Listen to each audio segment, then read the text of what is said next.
The key points for today. I held a meeting with the leadership of the Ukrainian Defense Forces, Commander-in-Chief Syrsky, Chief of the General Staff Barhilovich, and Defense Minister Umarov. We discussed how to speed up the supply of weapons from our partners and how to act now, with the available forces and means, with the available weapons, to achieve the results we need. We see what the occupier is preparing for.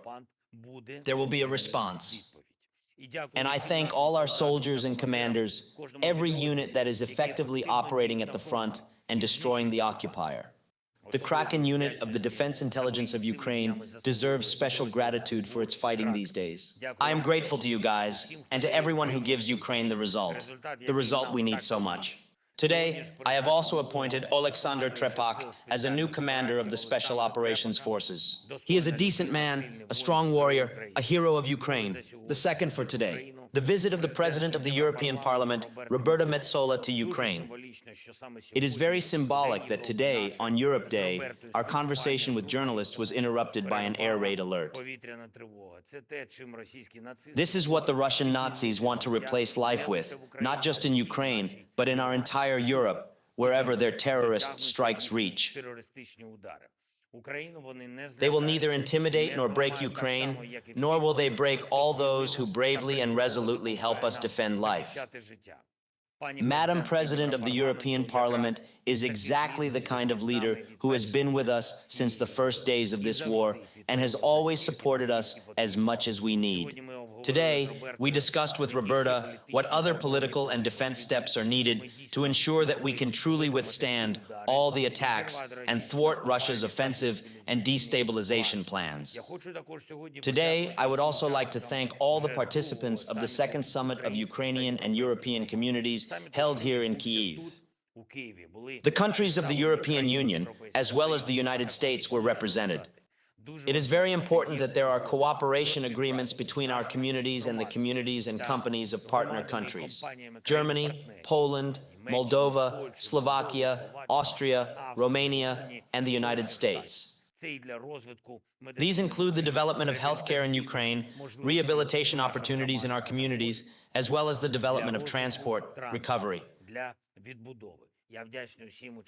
I am grateful to all the participants of the summit, every community, every country that stands with Ukraine, filling each of the agreements reached with real cooperation.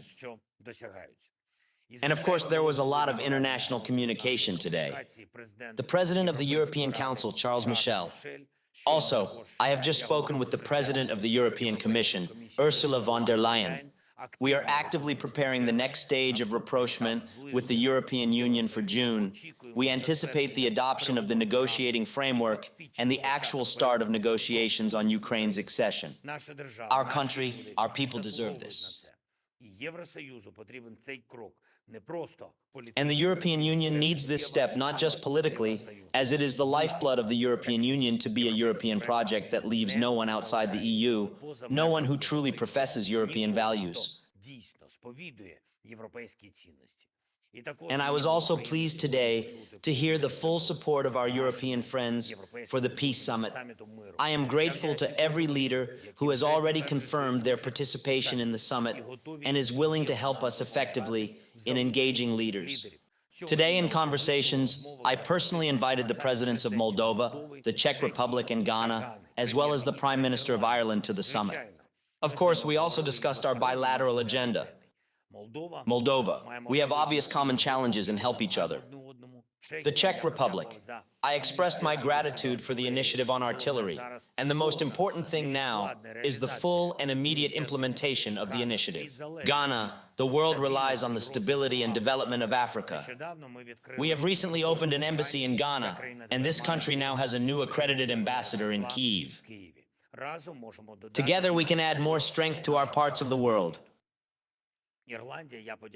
Ireland, I thank them for their support of our state and people. I thank them for the fact that Ireland is really trying to help us politically, and also in the protection of life, in the demining of our land.